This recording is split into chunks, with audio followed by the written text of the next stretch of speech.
Hello साथीहरू, झोरले नमस्ते। आज चाहिँ कति दिन पछिको मौसम यति मजाले खुलेको छ नि। त्यो उज्यालो भएको छ, पानी पनि आएको छैन, तर घामलाई चाहिँ कुरेले छल्दियो है। यस्तो पारिदियो नि। मेरो ड्युटी सुरु भइसक्यो साथीहरू। यति राम्रो मौसम देखिरहेछ आज चाहिँ कति दिनपछि। रमाइलो लागिरहेछ।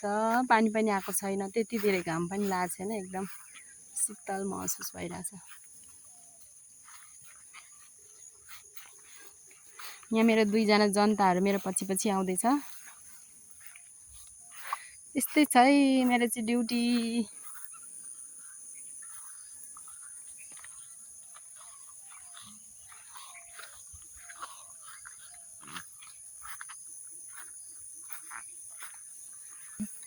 बिहान उठ्ने बित्तिकै हिमाल देख्न पाइयोस्, यहाँ तले सधैँ सधैँ नेपाल लेख्न पाइयोस्। तर हिमाल चाहिँ देखिएको छैन है साथीहरू। त्यत्तिकै मैले गीत गाइदिएँ क्या, हिँड्दा नै मेरोमा गीत आयो, त्यही भएर हो आजलाई यति नै।